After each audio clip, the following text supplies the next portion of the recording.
దేవునికి స్తోత్రము కలుగునుగాక. ఆమేన్. ఈ ఉదయకాల శుభములు మీకు తెలియజేయుచున్నది రెవరెండ్ కె శ్యాంబాబు. ఈ దినము కొరకు దేవుని వాక్యం. అందము మోసకరము, సౌందర్యము వ్యర్థము.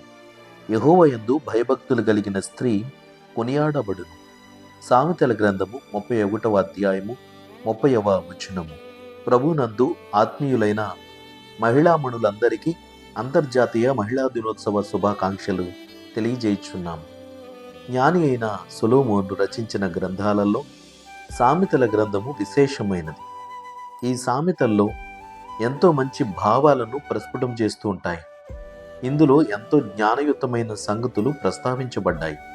సొలొమోను రాజు స్త్రీల యొక్క గుణగణ్యాలను ఎలా ఉండాలో ఈ వాక్యములో ఎంతో హుందాగా వ్యక్తపరుస్తూ ఎన్నో ఆత్మీయమైన సూచనలు తెలియపరుస్తున్నాడు.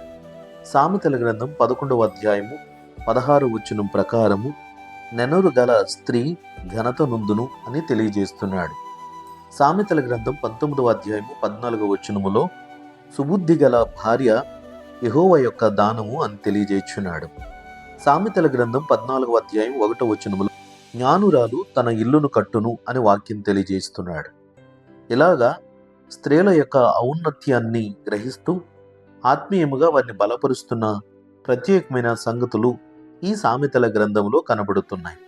సామెతల గ్రంథము 31వ అధ్యాయము 10వ వచనములో ఈ వాక్యము ఈ రీతిగా మనకు తెలియజేయుచున్నది. గుణవతి అయిన భార్య దొరుకుట అరుదు, అట్టిది ముత్యము కంటే అమూల్యమైనది అని లెమూయేలు యొక్క తల్లి ఉపదేశిస్తున్న మాటలివి. లెమూయేలు యొక్క తల్లి మాట్లాడినటువంటి వ్యాఖ్యలలో కుటుంబ వ్యవస్థలో స్త్రీ యొక్క పాత్ర ప్రాముఖ్యమైనదని తెలియజేస్తున్నది. స్త్రీ గుణవంతురాలైతే కుటుంబమునకు, భర్తకు, బిడ్డలకు కీర్తి ప్రతిష్టతలు కలుగుతాయి. ఆమె గాని గయ్యాళి అయితే కుటుంబము నాశనమైపోతుంది. సామెతల గ్రంథం 11వ అధ్యాయం 22వ వచనములో వివేకము లేని సుందర స్త్రీ పంది ముక్కునున్న బంగారు కమ్మి వంటిది అని వాక్యం తెలియజేస్తున్నది. కాబట్టి సౌందర్యము, అందము ప్రాముఖ్యత కాదు, స్త్రీకి చక్కనైనటువంటి గుణ సౌశీల్యము ప్రాముఖ్యమైనది. కాబట్టి ఈ రోజున మహిళా దినోత్సవంలో పాల్గొందుచు అందరి చేత అభినందనలు, శుభాకాంక్షలు పొందుచున్న ప్రియమైన స్త్రీ మణులారా, దైవికమైనటువంటి మనస్సు మీరు కలిగి ఉండుటను బట్టి దేవునికి మహిమ, అందరి చేత నిజమైన అభినందనలు మీరు పొందగలరు. యెహోవా యందు భయభక్తుల వలన జ్ఞానము, వివేకము అబ్బుతుంది.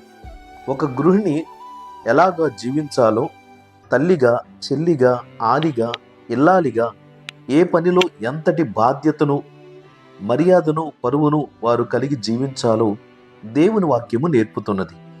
మహిళ ప్రస్తుత ఆధునిక ప్రపంచములో ఆకాశమే హద్దుగా అన్ని రంగాలలోనూ విజేతగా నిలుచుచున్నారు.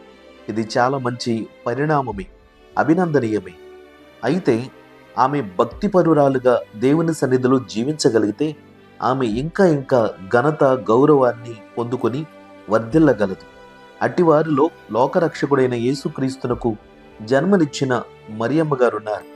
స్త్రీలు కనిన వారిలో బాప్తిస్మమిచ్చి యోహాను గొప్పవాడు వాక్యము ద్వారా తెలియచేస్తున్న మాటలు మనము గమనిస్తాం. అయితే అంత గొప్పవారిని కన్న తల్లిగారు, ఆమె ఇంకెంతో గొప్పది కదా, ఆమె ఎలిజబెత్. ఇలాగే ప్రతి తల్లి, ప్రతి స్త్రీ, ప్రతి మహిళ, ప్రతి సోదరి మీకిచ్చిన స్థితిలో, పరిస్థితులలో దేవుని యందు భయభక్తులు కలిగి మంచి సాక్ష్యం కలిగి జీవించాలని, కొనియాడబడిన స్త్రీల వలె మీరు ఎల్లప్పుడూ ప్రభువులో గౌరవించబడాలని ప్రభు పక్షంగా శుభాకాంక్షలు తెలియచేస్తున్నాను. దైవాశీస్సులు కలుగునుగాక. ఆమేన్. ప్రార్థన. ప్రేమగల తండ్రి, ఘనమైన దేవా, నీకు స్తోత్రాలు. దివ్యమైన నీ మాటల చేత మేము ప్రతిదినము ప్రోత్సాహపరచబడుతున్నాం. వారు పురుషులే గాని, స్త్రీలే గాని, యువకులే గాని ఎవరైనా సరే నీ కృపలో గౌరవ మర్యాదలు పొందుచు వర్ధిల్లడమే ప్రాముఖ్యమై ఉన్నది. ఈరోజు ప్రపంచ మహిళా దినోత్సవమును పురస్కరించుకుని ఈ ఆత్మీయమైన మాటలను నాయన పంచుకునడానికి కృపనిచ్చారు. ప్రభా, ప్రతి తల్లి, ప్రతి చెల్లి, ప్రతి స్త్రీ, ప్రతి మహిళ ప్రతి విషయములలోనూ దేవాన్ని యందు భయభక్తులు కలిగిన వారై వారు ప్రశంసించబడినట్లుగా, ఘనపరచబడినట్లుగా, కొనియాడబడినట్లుగా ఉండాలని మేమెంతో ఆశిస్తున్నాం. భారతదేశంలో స్త్రీలను, బాలబాలికలను, యువతులను మీరు ఎల్లప్పుడూ కాపాడండి.